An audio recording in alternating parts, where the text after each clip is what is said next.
All right, I'm gonna, oh, all right, she started. Awesome. Welcome, everybody, to the, what date is today? Monday the 17th, March's Outboard meeting. I believe we have a new person here on board today. Welcome. We're gonna go around and introduce ourselves real quick. I'm just passing the sign out sheet around a sign. We start from there just to introduce everyone.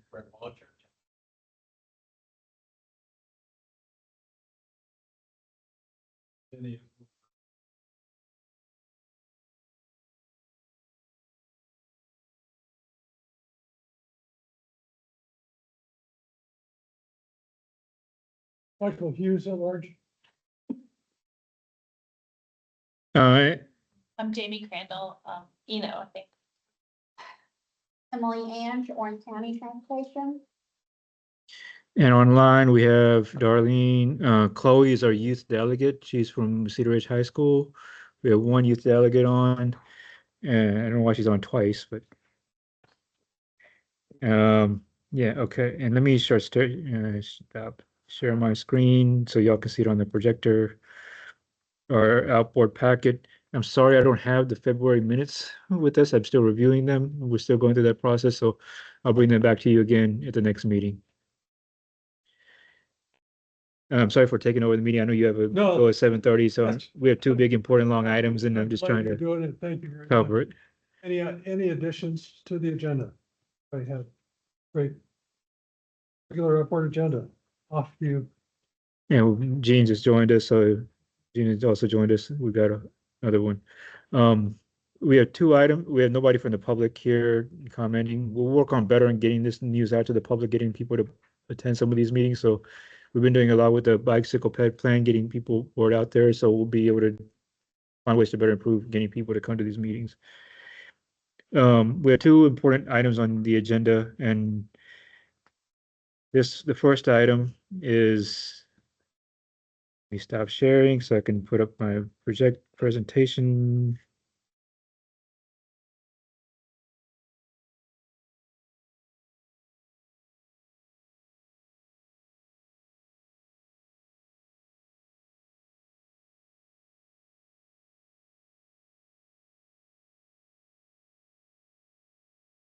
Yeah, it's the time and cycle for the Spot 8 cycle, the strategic prioritization of transportation process. It's just kicked off. Y'all have heard the news. Very little funding, very little money around available. Thank you, Eric. Appreciate it. I think right now, yesterday at the MPO meeting, we heard it's $11 billion in the new STIP is like $11 billion difference from when it was drafted to final. So don't expect much or anything going forward. So what I'm presenting to you now is just the process, the math, the schedule, work group stuff, and then asking for your action on the same list of projects as last year. Committed, programmed into the STIP. That has already been in the STIP, that cost overruns, cost increases.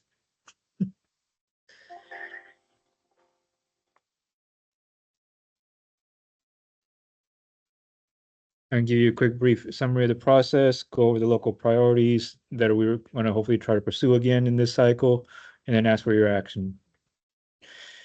As you're aware of the diagram of the three agencies that we work with, what is now the Triangle West TPO on the brown side, the small little yellow area, even though it seems yellow now, the BGMPO side, that's the Mebane portion that's growing in Orange County. And then the green is now what is called the Central Pine RPO. We work with FTA and DOT. So that's the three regions that we'll be submitting projects to, and they themselves submit projects to DOT. Yes, ma'am.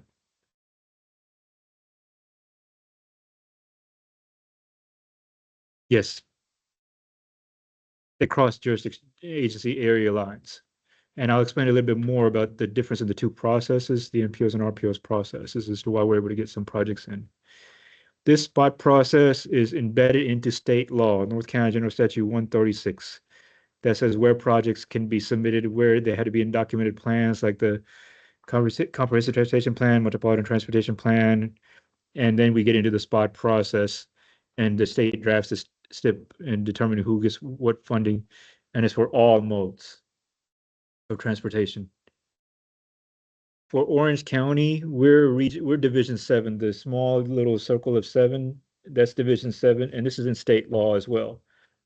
So Orange County competes with Alamance County, Caswell County, Guilford County, and Rockingham County for the division projects. And for regional projects, it is made up of also Division 9, which is Davison County, Davie County, Rowan County, Forsyth County, and Stokes County. So we compete somewhere between 10 counties and 2 regions for these funding, and it's in state law. And this does Region 7 split Durham County? No, it's Okay. by county. It's like Orange County is in Division 7, Durham County is in a separate division. The map may look a little different. That's why Yeah, this map will help you a little bit more. This is the MPOs and RPOs that we also compete with. Even though we submit in BGMPO or DCHMPO and CPRPO, we compete with the Piedmont Triad RPO, Greensboro MPO, Winston-Salem MPO, High Point MPO, and all these others west of us, even though we're part of the Triangle West TPO. The state law also embeds the mathematical formulas that is used to calculate and score spot projects that are submitted for state funding. The division bucket is the biggest, largest bucket, and it is 100% data driven. Nobody really gets to say anything. So there's no local input points for the statewide projects. The division, the regional projects and divisions competing between the 2 divisions 7 and 9. It's 70% of that project is scored by the data alone, and the rest is based on the local input points that division engineers and MPOs and RPOs put towards those projects. And the division needs bucket is 50-50, 50% data driven, and the points that the MPO and RPO gives and the division engineer gives to those projects. All 3 agencies have a limited number of projects that they can submit. We can submit to them all kinds of projects, but within these 3 agencies, they have a limited number of projects that they can submit. The TPO, Triangle West, TPO has, I think, 23. They may have 24 now. I'm not sure. I mean, I forgot to fix these acronyms. These numbers are a little off.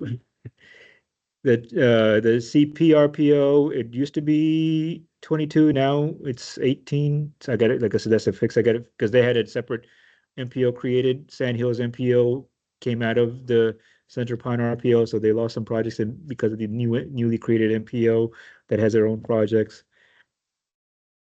We can submit projects to these agencies. They use their process to submit projects to the NCDOT.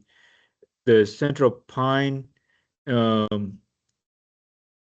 Rural Planning Organization uses geographic equity among the 4 counties. So each of the 4 counties gets a set number of projects that they can submit for scoring. We get 6, I think 5 to 6 projects in the CPRPO.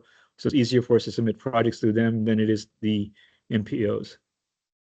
The BG MPO uses the preliminary scores to determine what projects get actually fully submitted. And the Triangle West TPO uses subcommittee. I think their subcommittee meetings, the transit subcommittee meets tomorrow. So we're starting that process now. who's on the subcommittee? The technical committee members, the TC members like me and other voting members on the technical committee, Uh-huh. we formed the subcommittee based on the approval of the projects that you give us, that our county board approves.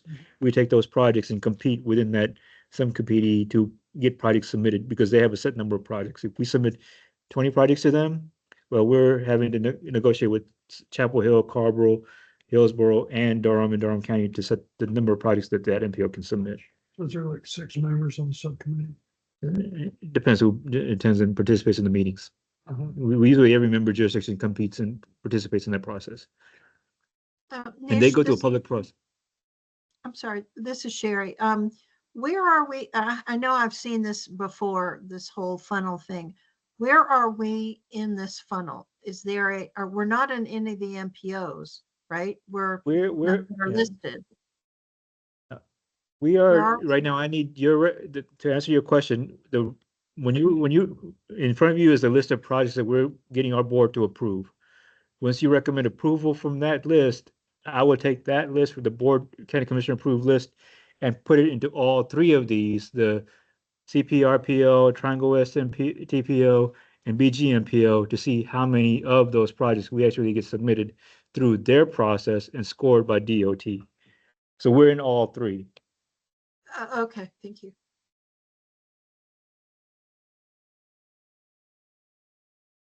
And by the way, the division engineer DOT also, Division 7, in the Division 7 also gets to submit their projects. So we may submit projects, they may submit projects, and if they submit some of our projects, we pick other projects to submit.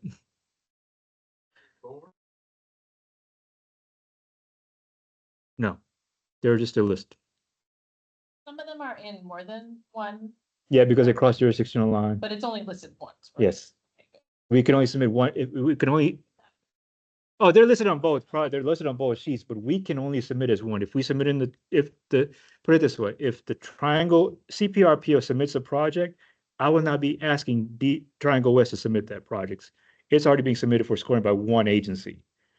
I'm not asking two agencies to submit the same projects. I'm only asking if TPO board says, yes, we're submitting it, then I'm not asking the other boards. The reason it's crosses multiple jurisdictions, it's easier for us to go through the CPRPO because they use geographic equity. Each county gets a set number of projects.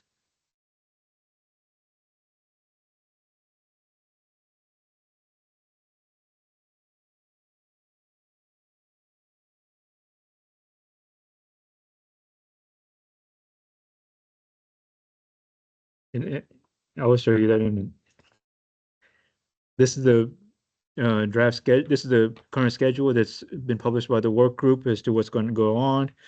The pilot process has started. We're in the spring cycle. We need to get our things approved by the Board of County Commissioners in April so we can submit to the agencies so they can put it, so the MPOs and RPOs during the summer can submit it through their when Spot Online tool comes live.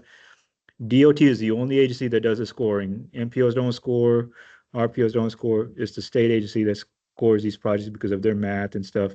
They give us the scores, they give us the results. We come back, put local input points on them, depending on which one we want to put points to, and they go back and rescore them and then prioritize the list. This cycle goes all the way through 2027 before the next STIP is created.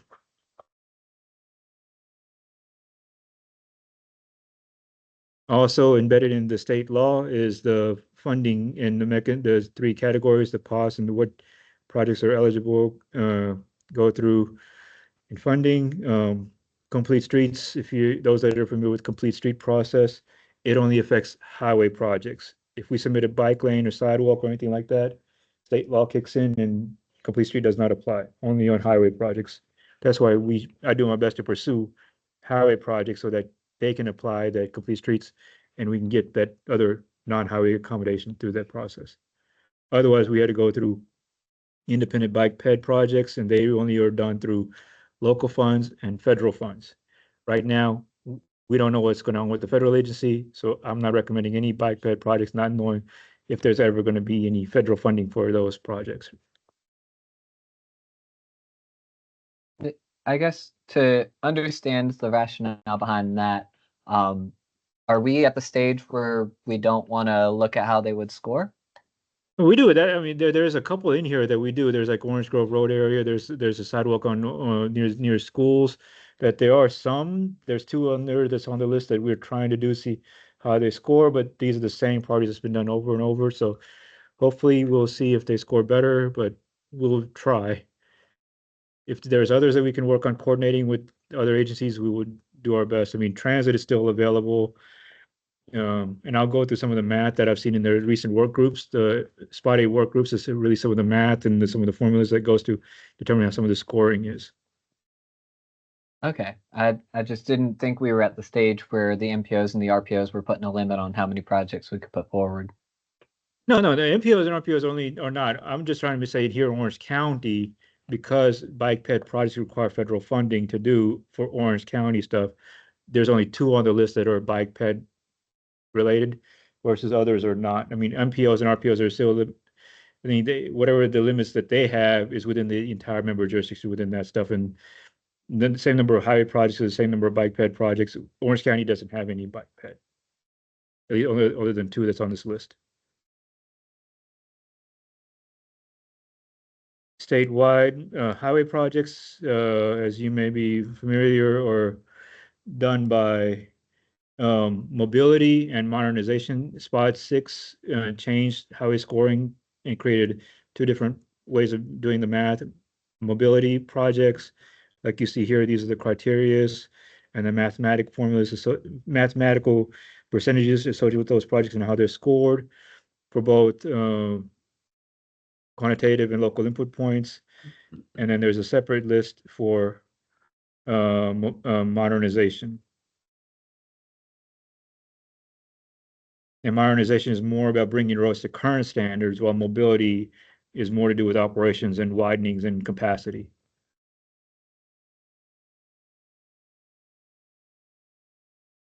One thing unique in the new Spot 8 work group is they decided to show how this has evolved. While the state law stayed the same, the criteria have stayed the same, the percentages have changed and evolved by the work groups. So you go from P3 when it originally started, we're now at Spot 8. This is P6 and 7. You see where it was broken down with modernization and mobility, and P6 and P7. Spot 8 hasn't really made much change. This is the regional impact percentages. The criteria stay the same. The math within them may have changed, like this variable or that variable, but the percentages have, as you can see, evolved. And the MPOs and RPOs also have the ability to change the percentages, local stuff for division, like put more consideration to safety rather than capacity and other things. So I think that's something discussed later. Uh, that is a question for Spot 8 work group.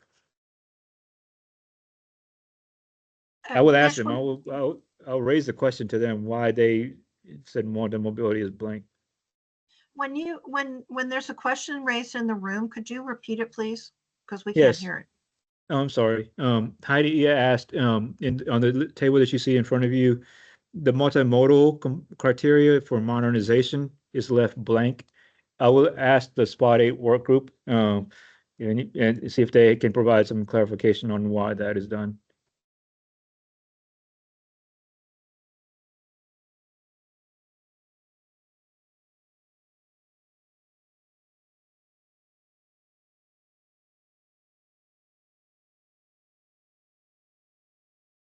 This is for regional impact, and this is for division needs and how those criteria have evolved. Again, multimodal is also blank in this one.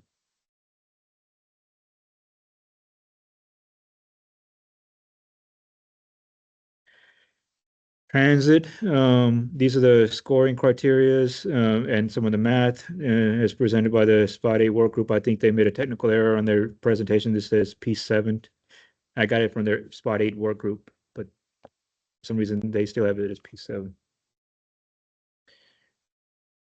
As you can see, the math, this is for transit mobility projects, submitting for corridors and other things. This is for demand response services and facilities and accommodations for those. And this is for scoring for, this is specifically for transit facilities, submitting similar projects and how they're going to be scored.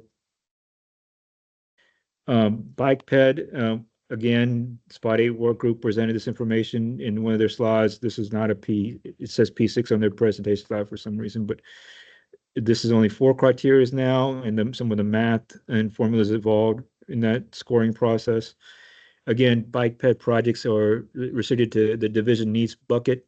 They don't go for regional pod or the statewide pod. It's that last pod of funding. And the state law is still on the books, North Carolina General Statute 136 and 189.11, that prohibits state funds from being used for independent bike ped projects. So again, bike ped projects are local and federal funds. It goes to every General Assembly every year, I think, to change that from not to should.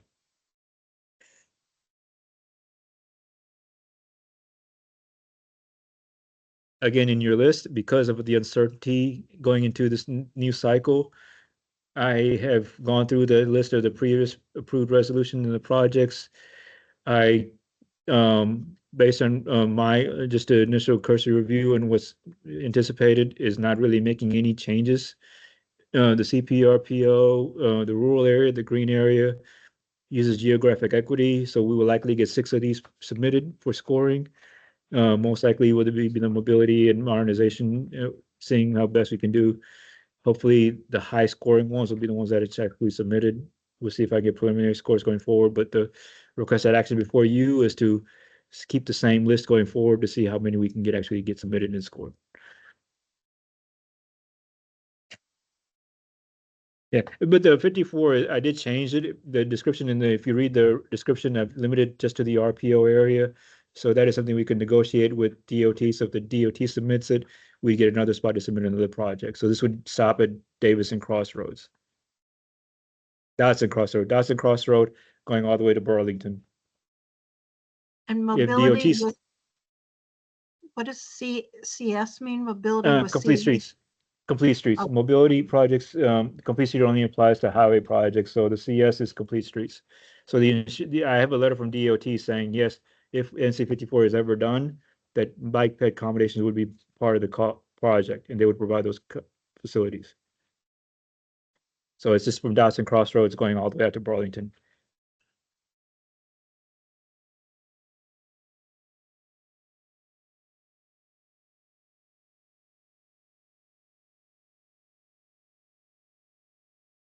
Just give you a quick, the other 2 slides is the Burlington BGMPO. These are the same projects that's submitted every time. If Lebanon Road gets submitted, we won't have to submit it through the Triangle West. If Mebane submits some of these projects for us, we will not need to submit them. So we will be continuing working and coordinating, trying to get these things done. Only mobility project on here is the US 70 multimodal improvements and Mattress Factory Road, which that is something that Mebane will coordinate with Mebane to do. The Buckhorn Road is only from I-85 south to West 10. It's got nothing to do with the north of area. The north area, we're opposing any widening of Buckhorn or changing of Buckhorn going north to 70. I think they're trying to realign it because of a railroad crossing, but this mobility is south of Buckhorn to West 10. And your huge list of Triangle West TPO projects is the same as last. The only difference is I think I removed some of the bike ped stuff. Orange Grove Road, Orange High School, Orange Grove Road are the only bike ped within this process. So hopefully we'll see how they do if they get submitted or not. I don't think they got submitted in the P6. I mean P7. I don't think they got submitted. But Orange Grove Road got express design and other. For NC Yes, Chuck? 86, is that? Yeah, for NC 86, is that something that's been approved by Hillsborough, just given that it's in their extraterritorial jurisdiction? Yeah, the area north of Hillsborough from NC 86 to NC 57, that's that second bullet, NC improvement north of Hillsborough, that's 86 from US 70 going north to 57. That's been something that's been prioritized, coordinated with Hillsborough, and that is something I think in P5 scored really well. P6 could have scored really well before they canceled it, and I don't know what happened with I got to go back and look at what happened, how it scored in P7. They did. I mean, now the draft stip is out. The draft stip P7 did complete all of the whole process. So Like the I-85 pedestrian bridge is prohibited 36. yeah, there's I mean, I couldn't find any way of getting that bridge done by itself. I mean, I think there's it's for I-85 widening that they were going to try to coordinate with because I-85 widening is being done. So hopefully we'll be able to address it through that process. I'm just keeping it on the list in case anything changes. That's the other, sorry, that's 3 bike ped projects. So that's the third one. I think that's something we will continue to coordinate with Hillsborough on. Nish, so the 2 rail projects, are those paid for out of state funds as opposed to whatever the railroad is? No, this is part of the spot process. The rail projects. I don't know how DOT really pays for them clearly, but I know they're part of the spot process. The rail is a mode for Orange County and the MPOs to submit. I know DOT has a Yeah. strong push to realign the rail and improve some of the crossings on it. Yeah, I Josh? think it is fair. I think it's fair to say the state is paying the money. Norfolk Southern will take the improvement, but is not gonna pay for it. Right. Okay. So those are our two rail projects we'll be submitting. Heidi had a question.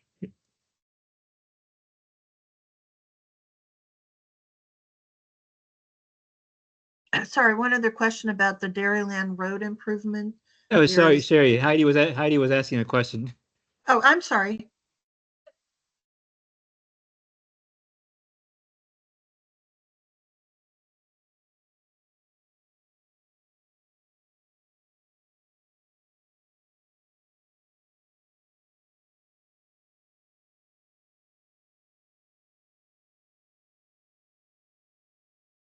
Yes.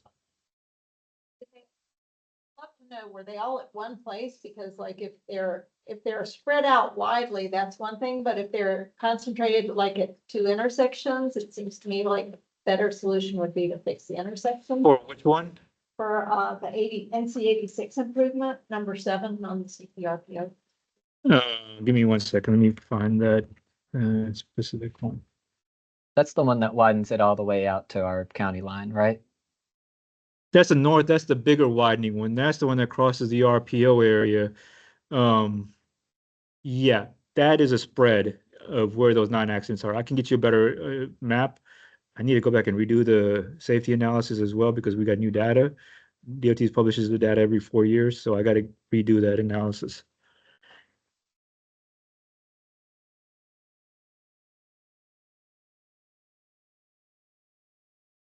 There's two separate 86 projects, one that goes from 70 to 57.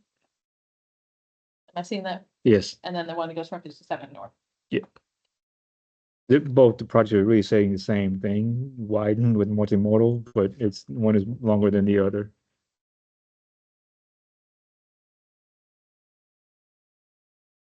Sherry, you had a question?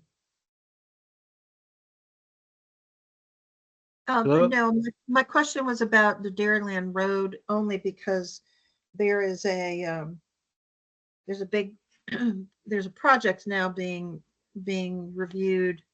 I think it's Orange County. I think it's in Orange County, for major new entertainment center across from Yeah, Maple Maple View. View Farm. Yeah. Right, and I didn't know how that, if there's anything to do with this Dairyland Road. I was trying to find it on the project list that you gave us, if that has anything to, if that would have anything to do with what the project is now. I'm aware of that project. I don't know all the details about that project right now. That is something I will need to come back and bring back to you because I think it involves farming exemption. Okay, no, I'm just wondering. Thank you. Yeah, yeah. Yeah, and Heidi's right. That project will not be really evaluated till like June or July before the summer. So, And then it's just the adjustment board only, yeah, and there'll be a series of challenges after that. For that 54 project, what data are we relying on to say that it'll be over capacity in 2035? The 2055 MTP capacity analysis finds that it wouldn't be. Right now, the only data that's being used is the adopted corridor study that was done. And if the MTP can be done and adopted completed, hopefully soon, we can use that data and submit that data as well. But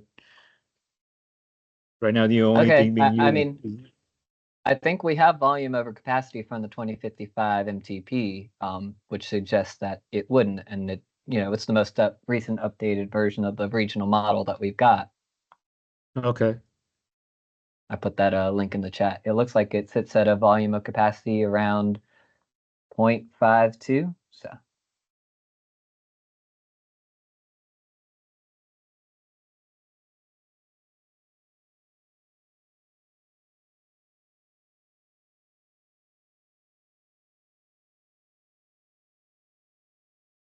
and I think on that basis, I'll probably when we get to motions, I'll move to strike that from our recommendations. I'll second that.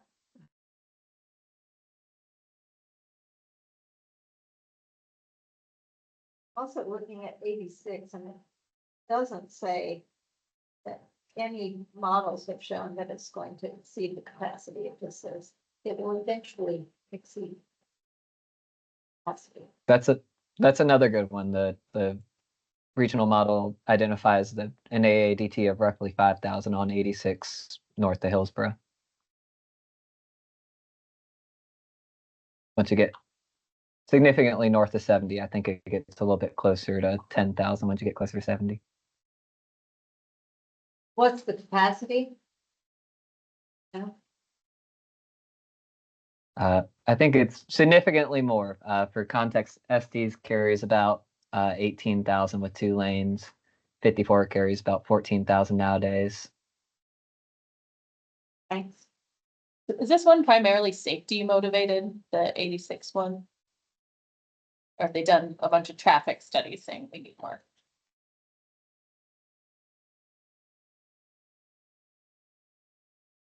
I'm sorry.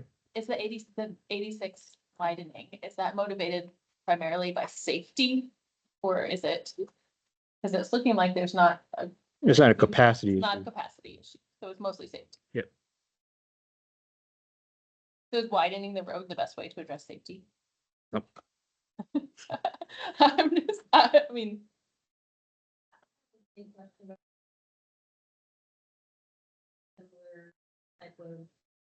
Old 86 is mainly a modernization. Old 86, if there's any issue, if the shoulder is more the bike ped component, is to get that additional shoulder to get some bike ped facility. Whether it's through resurfacing, we try to push it through resurfacing process as well. I think I also see the US 70 is back. I know we had that conversation last year when it came time for the study. I think I'm still kind of on the same concern about widening out US 70. I think I voted against the study, so I would also probably vote against including it in the recommendations. Is Quick there a reason? follow- Sherry? Yes, Sherry? Oh, I'm sorry. Yeah, I just want to follow up on that, Josh. Because I was just looking at that, the Burlington Graham MPO project list. It's on there, the US 70 improvements. And it talks about widening and improving the intersections. And I wasn't quite sure. It just says, I'm not sure if I know how to read it correctly. It says 17.5 foot median, 11 feet travel lanes, 5 feet bike lanes. Is that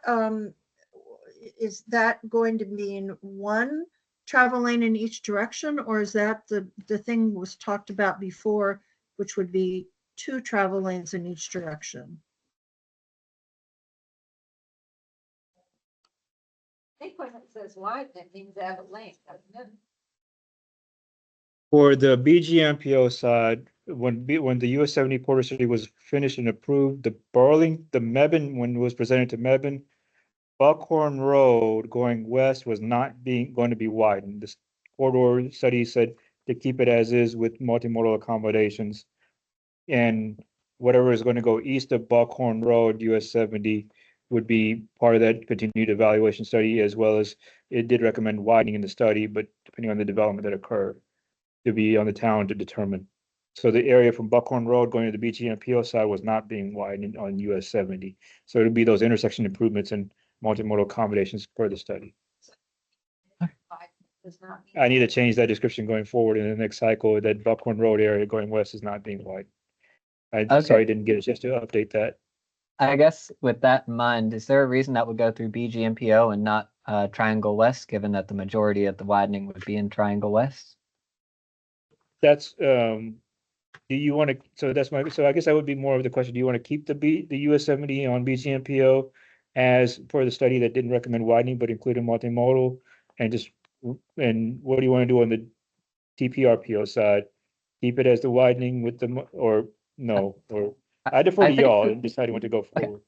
I think the US 70 portion west to Buckhorn is fully in the former BGMPO. DCHCMPO boundary. Or sorry, east of the Buckhorn, the part that we were talking about monitoring for improvements. I think that's fully in DCHC's boundary, just based off of the map that DCHC has of its jurisdiction from the 2050 MTP. So I would prefer to submit that through DCHC if possible. And I think I'm against it, but I'm up for whatever the group wants to do.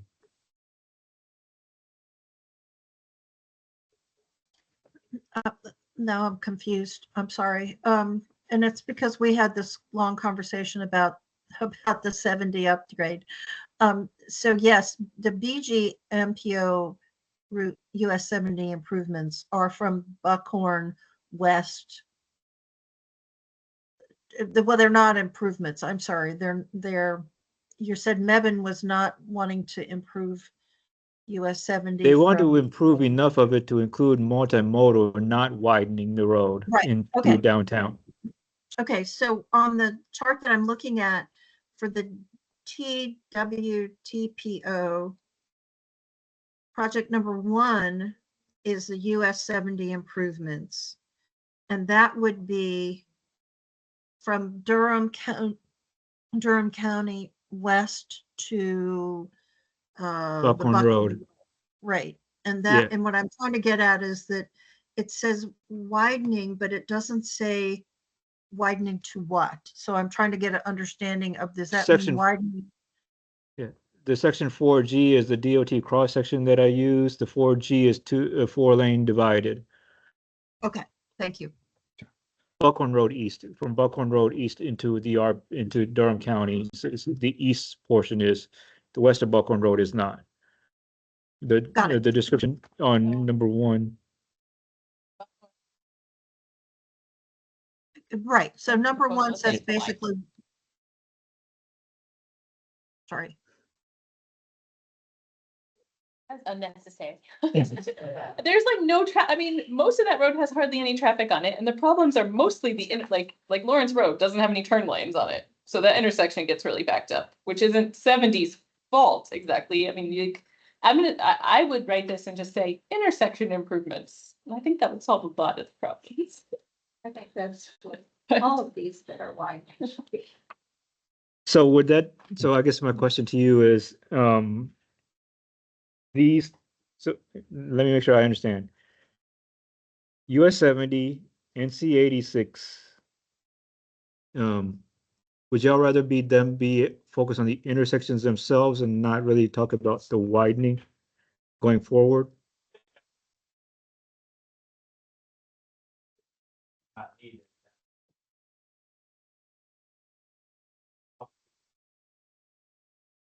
Enough about them to comment, so I'm just trying to understand why there's conversation. The The cost or what is? US 70 was based on the multimodal corridor study that was done by VHB. That's an approved adopted study for multimodal. So should that project ever be done, it would be with the multimodal facility and accommodations that goes with it.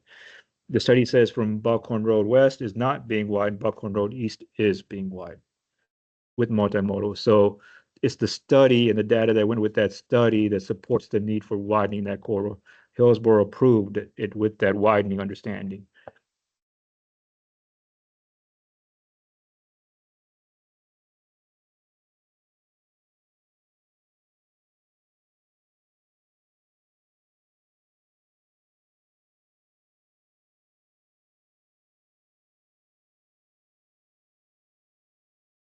Unless you want more cars, why would you add more lane?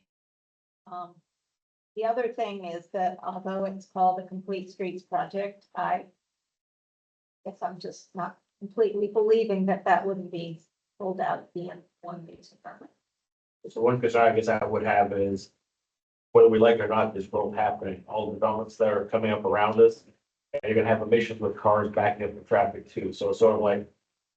Not necessarily a good solution either way, but I think you know, when whether we do it, the same like for Bucky's, if we don't do it, take the tax revenue, somebody else will. And, you know, what's the thought for the county?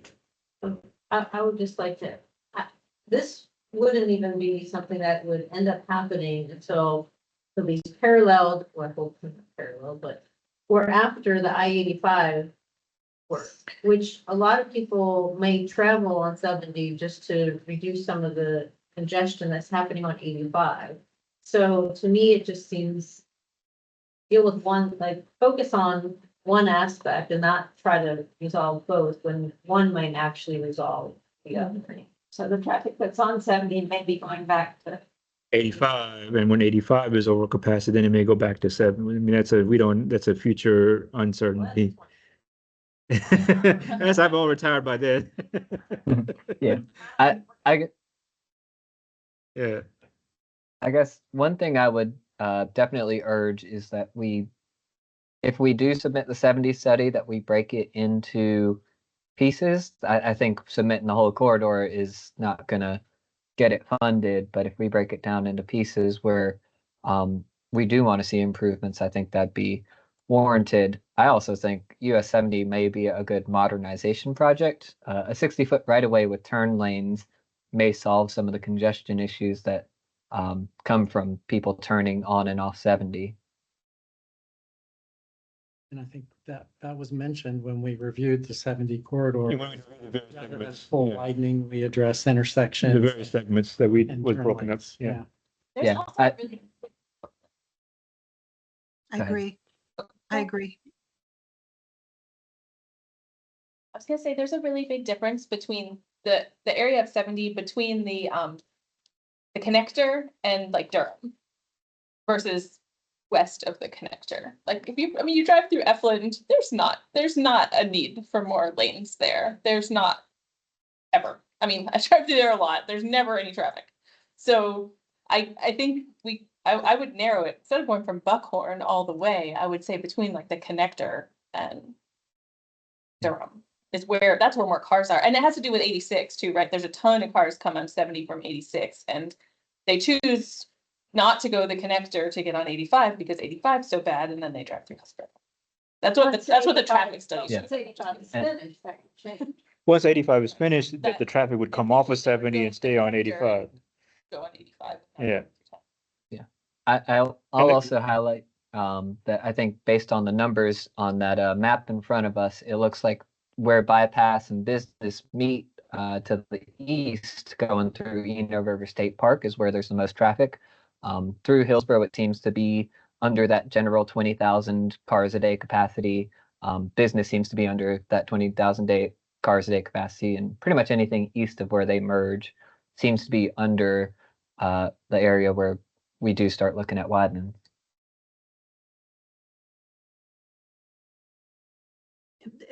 If I may, some of that happens because, as we've said before, there's no left turn lanes at like University Station, I think is the road, and there's a couple of other places. There's a traffic light right there too, but after that, there are no enough turn lanes, and so you get a lot of problems with backup because of that. So what someone said about possibly modifying the language to represent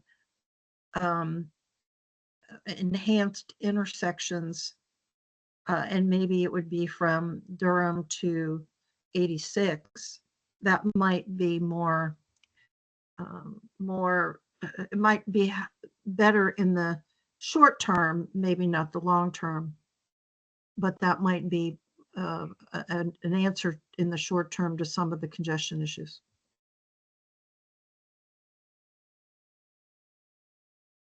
I have one other question about Orange Grove. It says Orange Grove widening with bicycle and pedestrian improvements, and then it says construct one additional lane to include both pedestrian and bicycle improvements. So they're adding a lane plus. It was mainly a turn lane. There was a turn lane that was recommended and that was submitted. It's going through an express design right now because it got scored in spot 7. There's an express design that says to modernize with additional turn lanes, making it a complete street project.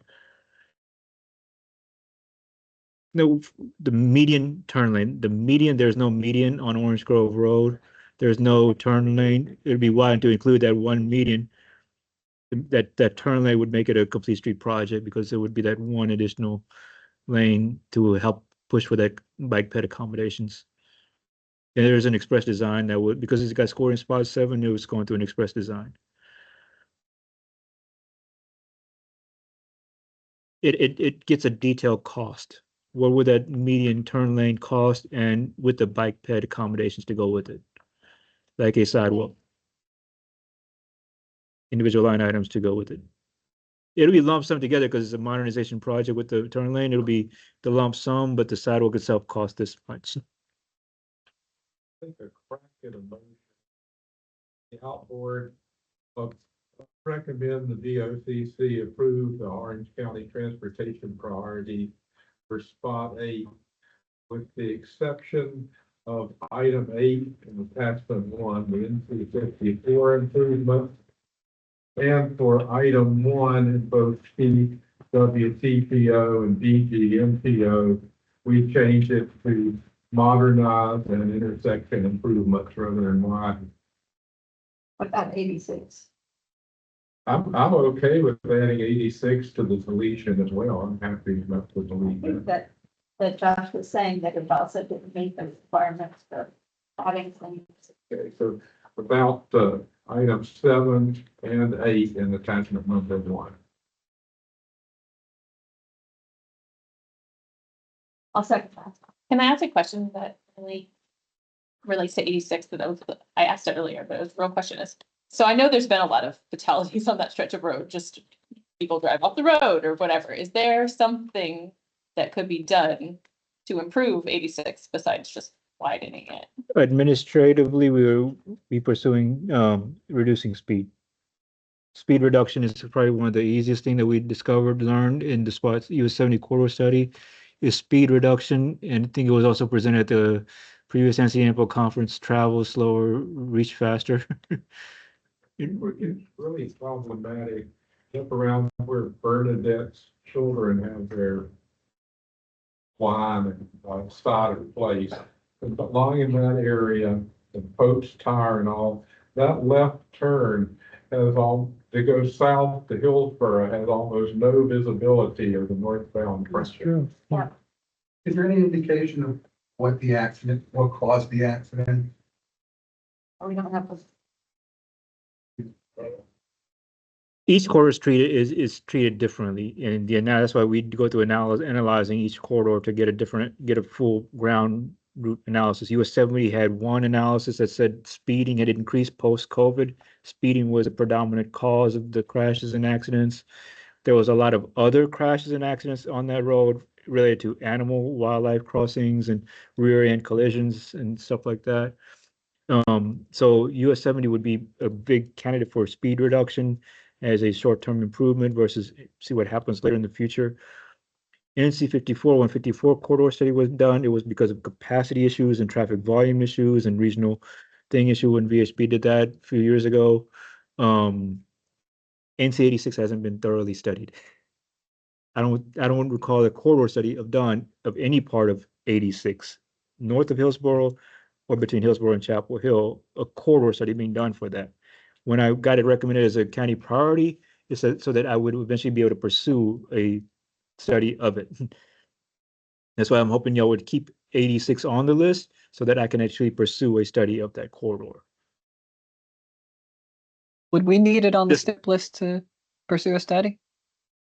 It would need it as a county priority. So the county, the commissioners say it's a priority for me to, it's like giving me marching orders to pursue a study of it. I can't just simply arbitrarily ask, I want to study this corridor.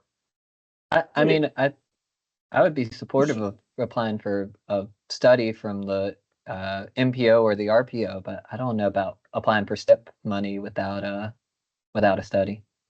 That's why this list, I'm sorry I didn't make my presentation more clear, and I would do better going into the next cycle. This is also a list for spot and STIP projects. Is to make it a county priority, it sort of gives me authorization to pursue these studies and things like that. So like NC 10 became a priority. NC 10, when I was added in the spot cycle, just to give you an example, NC10 was added as a county priority, but it was added as a modernization priority with bike ped accommodation. That was through a public comment. And you as a board recommended that be added and Board of County Commissioners approved NC10 being added. I'm eventually going to one day study that corridor to pursue whether it needs to be improved upon different way. But I would like aren't to we get just- this, So let me throw something out. We have a motion and a second. We're having a good discussion. Do we need an amendment? Consideration of amendment to the motion? I was about to ask whether we could use some language in 7 and 8 on the Crapo page of other than widen. And but get it into the priority list so the studies can take place. Oh, I I would need,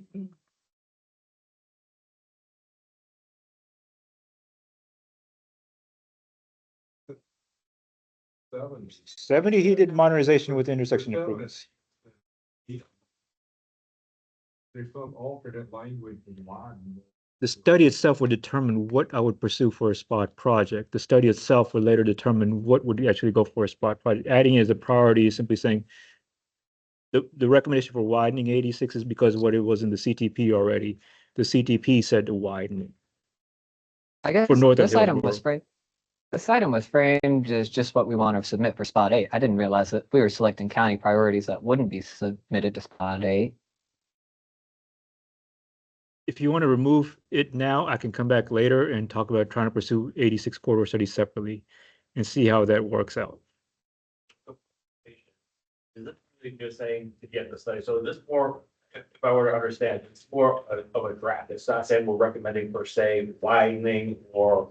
I don't even know if, It's a study that's gonna come back and then it'll tell us, hey, we recommend either reducing speeds or adding. just let me help answer this question one way here. In front of you is the CPRPO list. If the county board, if y'all recommend this board be approved, these projects be approved as county priorities for just saying county priorities, I would still continue to negotiate with the RPO of those, which one would get submitted for scoring. And it wouldn't necessarily be exactly written. So widening is more draft language. The language you see here is what's being submitted. If it gets submitted for score. Tonight, I need the simple version. Cliff Keep the simple version. of what we're- Knows version, yes.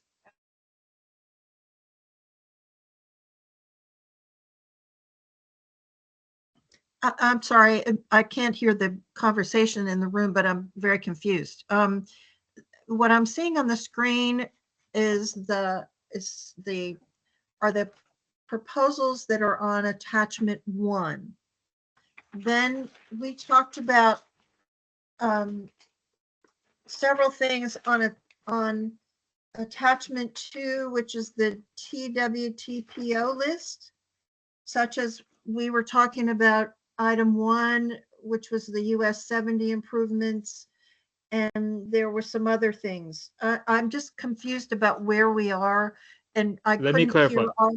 if Art could repeat his motion, that would really be helpful to me. Better for Nish to repeat it. Let me clarify. The CPRPO list, the motion is to remove NC 54. Or the CPRPO list. We could take one at a time.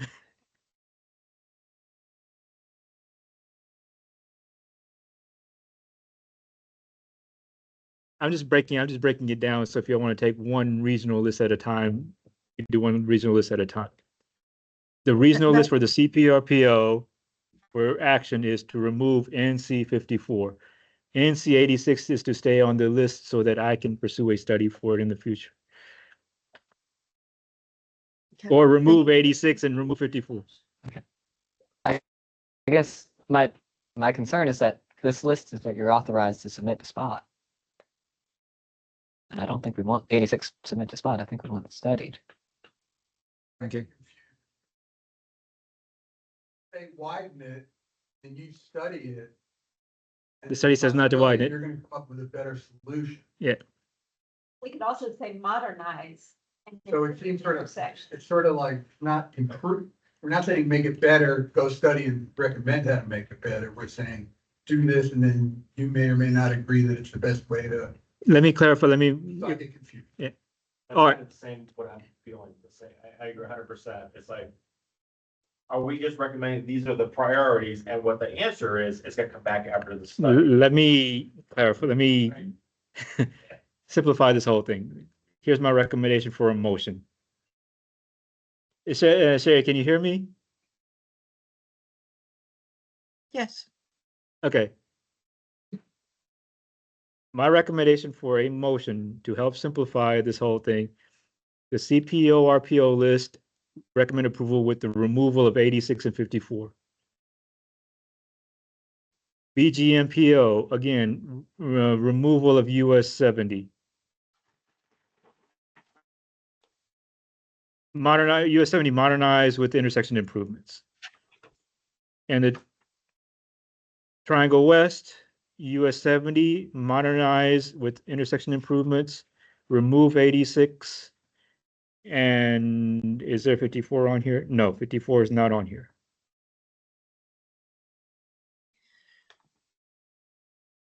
before that gets moved, just a question, I'm confused about why do you want to remove the 86? Is that because you think it would be important to study it first before? I will see about trying to get that Recommend- studied separately. Yes.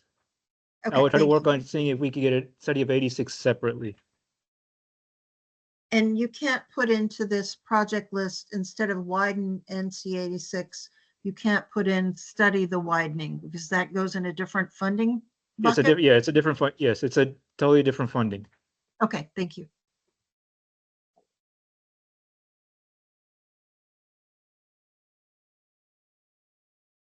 Yes.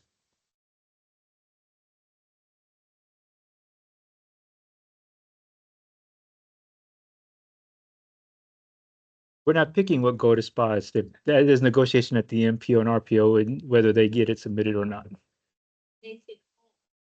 They see the full list, but not all the list. Again,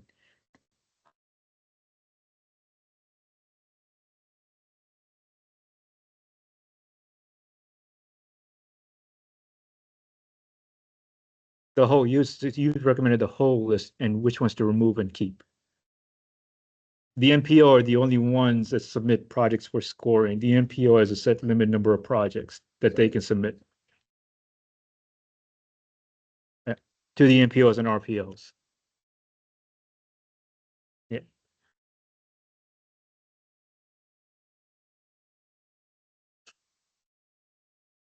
For the RPO, removing 86 and 54. For BGMPO, US 70 is modernization with intersection improvements. And TPRPO is US 70 with operation intersection improvements and removing 86. 86 would be later. I would come back to y'all later in recommending a pursuit of a study. If Art can withdraw his motion, then I'll be happy to move that. Yeah. That was his motion. I just cleaned it up. I just cleared it up a little.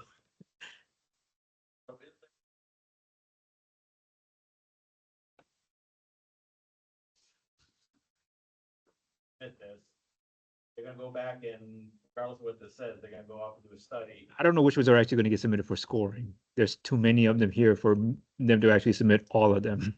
So they decide. The MPOs or RPOs are the ones that decide which gets scored. They won't consider it if it's not on the list.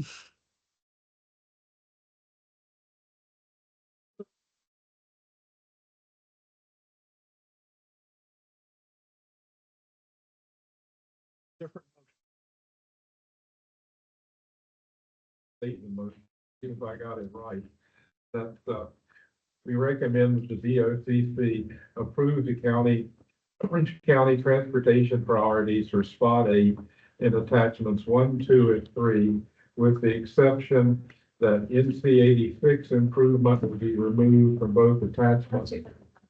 Yeah, number. I'm doing it on the presentation as we speak. Number 7, NC 86 improvement be removed from attachment 1. Number 2, NC 86 improvement north of Hillsborough removed from attachment 2. And then on attachment 2 and attachment 3, the US 70 improvements, number 1 in both attachments, to be changed to modernize and improve intersection. Great. Okay, and remove number 8, NC 54 improvements from attachment.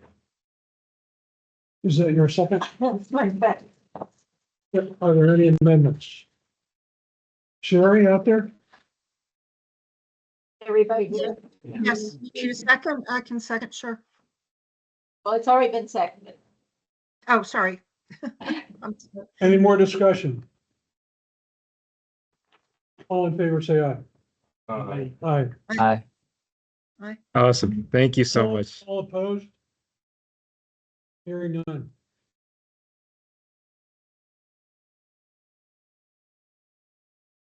Let me stop sharing for a second and go back to the, Oh, I forgot to tell Nish one thing. It's somewhere in here, it said CW Stanford Middle School, which was renamed to Orange Middle School. And so just look that up and change it. Okay. Committee and Art and Nish, I need to leave. I'm sorry. I got something. You're late. Damn. the second item is mainly looking for your comments, technical professional comments. Yeah. And I'm just going to go over a little bit more in detail about that. Thank you.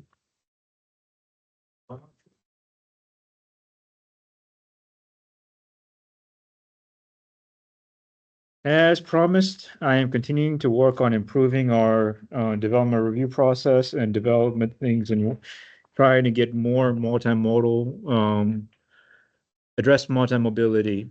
I think I mentioned to you all in the December or January regarding the new development review process memos that our department creates with other departments when every development review goes through. Based on the research in your packet, there's a bunch of links to this. American Society of Civil Engineers, APA, AARP, other unified development orders across the country and the state has gotten into the practice of multimodal assessments rather than just traffic impact assessments. Any development that goes through has to take into consideration all kinds of impacts that they have for the traveler. And this is based on Orange County has adopted a complete street policy, Vision Zero policy. You've helped adopt local adopted plans as the transition multimodal plan, short range transit plan, state of school plan. Those are incorporated into this process in the review. My next step is to go through the Unified Development Ordinance and provide recommendations and improvement and updating the UDO with the comprehensive transportation plan that's being updated to address multi-mobility better and improve the process.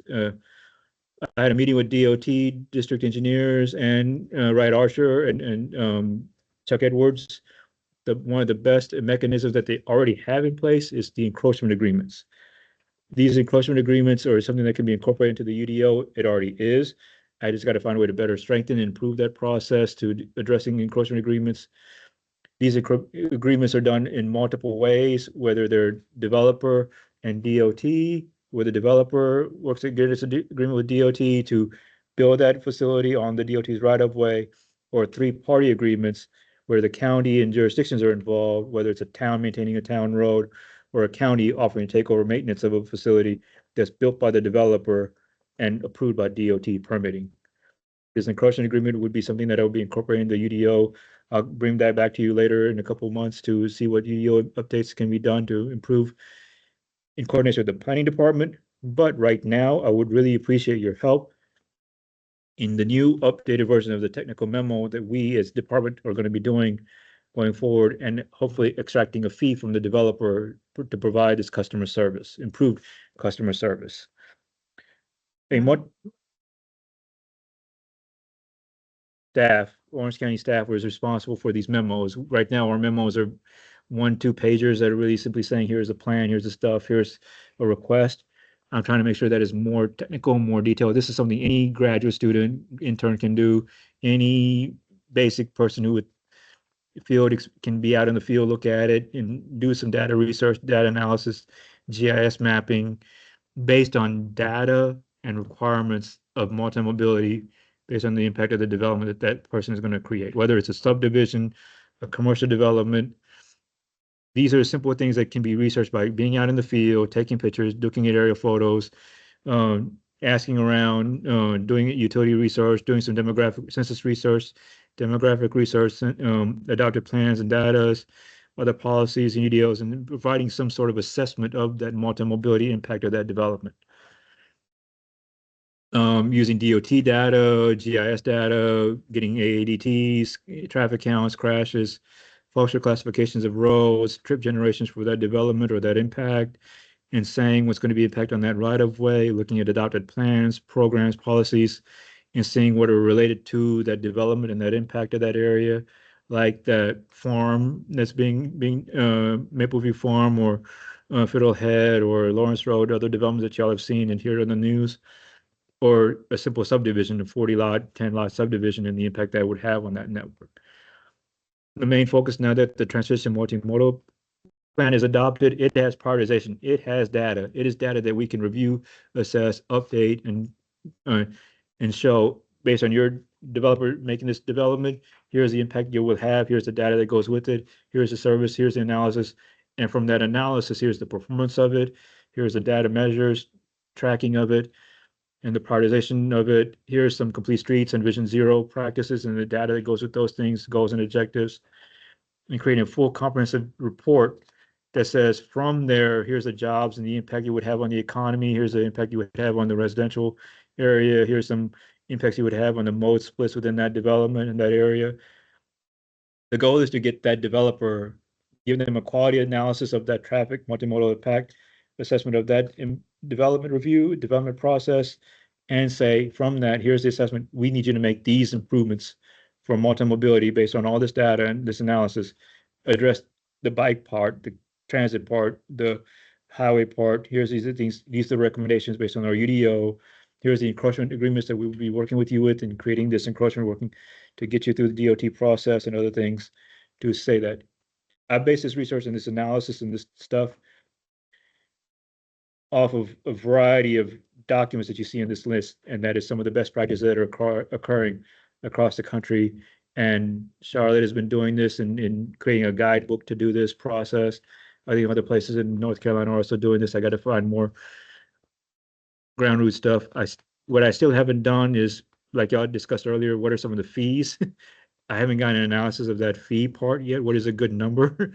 I still got to do that part of the research because the fee part, I've already done the budget for next year. I can't really pursue fees for next year, but I would be hopefully in the next few months after UDO is updated and stuff like that to see what is a good measure fee and recommendation structure for the fee, because we'll be doing a lot of work to get revenue for that service. Uh, The fee is part of the budget. Fee is part of the budget. It's going to be on the next year's budget process, but right now this yeah. But it's I can't tell a developer to build that facility that I can't impact fees are not really legal, so I can't tell them to build it, but I can make the request through this analysis and the assessment like stormwater does or wastewater does, and they do stormwater fees and impact assessment fees for that stormwater and the environmental impact. I can do that same fee for this entire customer service. I'm providing a service to them for this multimodal assessment and asking for a fee for that development. The encroachment agreement is the process to go about asking them to make those improvements.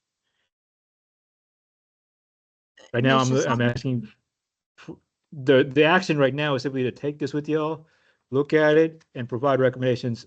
I will be coming back to you next month with an action to approve the template. okay. Yes. Nish, have y'all done a test case of this? I'm sorry. Have y'all done a test case of this on a existing development? It seems No, like a I've not heavy done a lift. full. I've not done a full test case, and that is something I will be working on when I bring that to y'all as an action. Here are some examples of test Okay. cases, pilot projects completed, because we And- have done a lot of DAC memos. I'm going to take some previous ones that have been completed and put into this format. And then do y'all have a good idea of what thresholds you would use for when this assessment is used? It looks like Charlotte, holds this type of assessment when 1,500 new daily trips get built. Let me go back and check Charlotte's again. Our TIA threshold is 80 dwelling units or 800 trips generated from commercial development, 80 generated from residential development.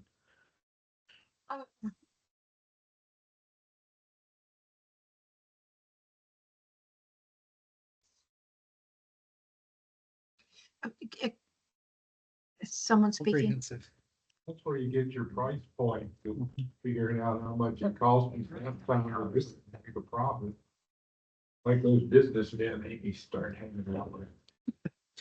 I would run some test projects with some previously completed DAC memos that we've done previously, and I'll do a variety of different development reviews from commercial, residential. I'll provide you examples of outcomes of some of these reports and show you, and if I need to make some kinks to some of this data and stuff, I'll show you that, hey, I presented this to you in March, but here's the final report and the data and the analysis and stuff like that in the new version, because I'm still going through, and now that we have tried the TMP test prioritizations and data and stuff, I will be able to use some of that stuff. So I'll bring back to you, hopefully in April, a more examples of various different projects having gone through this. Don't undervalue your time. And I would say, look at your numbers and double them. And that would probably be more reasonable. And also I have a feeling that this will be negotiated somewhere along the line for various reasons, obviously. But this is something that everybody, I used to do this in Maryland, and you'll get a little pushback. So that's why I say you might want to make sure that your numbers maybe a little bit, as long as they work well, but just know that they may get knocked down a little bit from that. The other question I had was transparency. You can't make a developer do this stuff, but if this material would be available at public hearings or for people who are concerned about what's going on in the neighborhood, I think it's important that there's something specific in this document that says that this material would be available, publicly available, or whatever. I don't know what the right legal term is, because in the public domain or whatever, The public process, when developers get, because Orange County is, and Sherry, thank you, really appreciate that. I will definitely go through, as I go through this exercise, to see the time used in creating these reports, the negotiation that I anticipate going forward as this develops into something into other departments and stuff. The address of the public process, the public part of this, currently our transportation memos, we do DAC, we're part of the Development Advisory Committee, and we create that memo. That memo is added to the full packet that the planning department uses to present to their planning board. And it becomes a public document from there. So this memo would be added to that packet as a public document through that review process that they go through in the planning department. Thank you.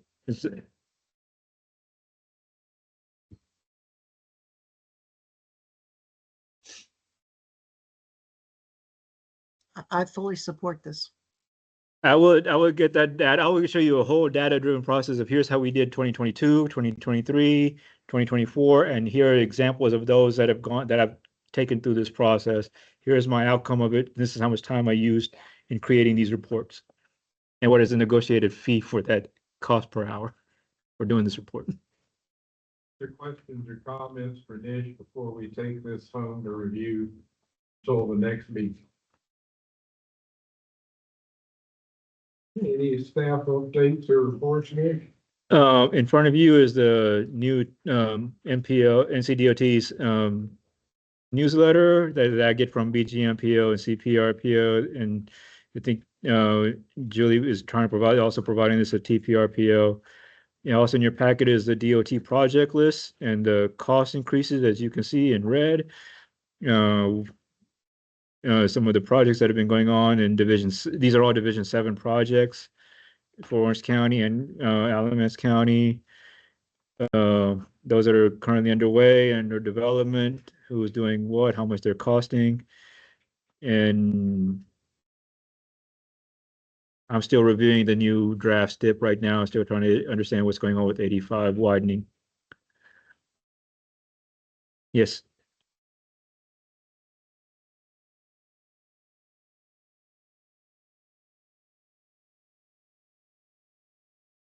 Oh, did I not print the other for you? Oh, okay.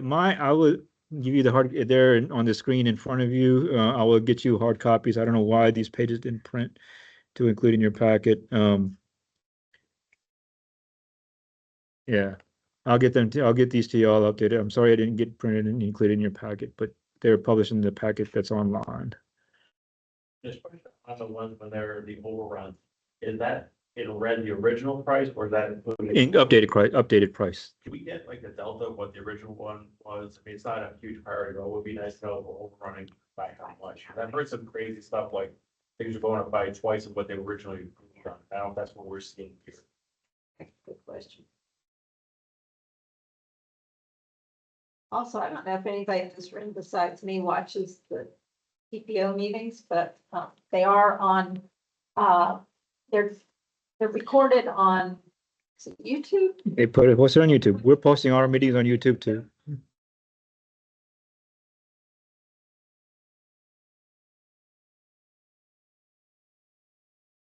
Can I ask something, or are people talking there? Yeah, something. Yes, Sherry. You may have talked about this at the very beginning. I've been reading some of the AASHTO materials. They're sending letters to Sean Duffy and USDOT about the problem with the funding issues and the monies that's, how things have been frozen and how their financial, usually they, you go into their federal system and you say, okay, I want reimbursement for X, and now they don't have access to it. And, we all know kind of generally what's going on, but has DOT talked about that and how that's going to affect all of this? Because it looks like, I mean, we talked about cost overruns, but man, when you've got steel and aluminum and things like that are going to be tariffed, that's going to significantly increase costs, but not even there yet, but just currently the reimbursement and all of that and the contracts that have been let,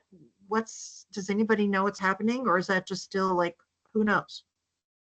I will get Doug to come to one of our meetings, and I think Doug is the executive director of the Triangle West TPO. He's pretty well connected with DOT. I'll try to see if I can get him to come out here and talk to us a little bit more about that.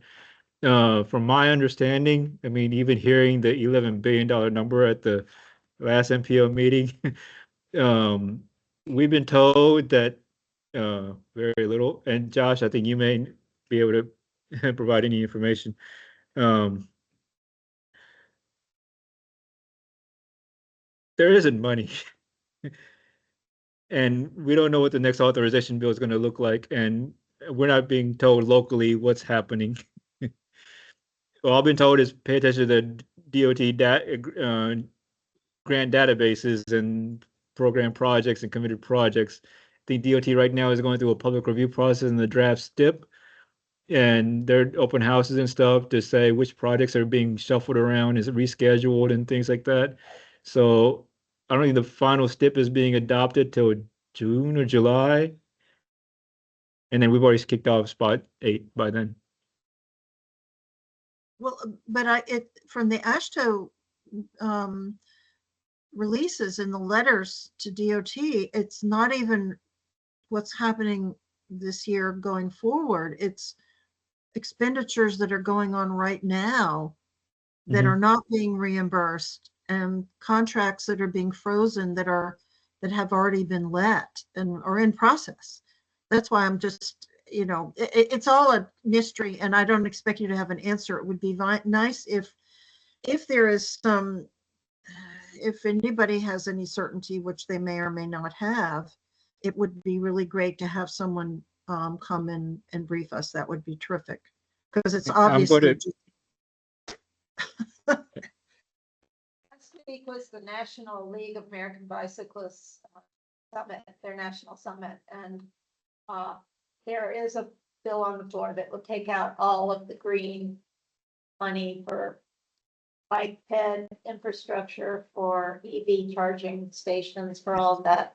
And I could send you the petition to sign. Not much, but it's something. If anybody wants to sign it. Well, he blocked all that with executive order, but I mean, yes, I mean, it was already, I mean, it was already authorized in previous years. It's just, we're in all new territory. I used to work up there and it's all new territory now, but it might be helpful in maybe at one of the next meetings to even understand if there's even a reason to be meeting to talk about funding. Do we need roads? I don't know. Anyway. I'll talk to, I'm going to I'm going to be at Burlington tomorrow evening. I got to go to BGMPL meeting tomorrow. I'll talk with Iliad. He has contacts, so I'll see if he has any information from the Alamance and West Division 7 side, and I'll talk with Doug, see if I get him at the TPRPO to shed any light on this uncertainty. All the ball back to the property owner being responsible for it. Like 1830. Anything else for the good of the order? I got a quick one. I wouldn't mind getting an update from the folks working on the bike ped plan, if they've been getting good input from the community, or just a quick update of where they are and getting what they need. It'll be on the next agenda. Thanks. Anything else? Not, I'll entertain a motion to adjourn. I think I will see y'all April 21st. Appreciate it. Thank you. Thank you. Bye.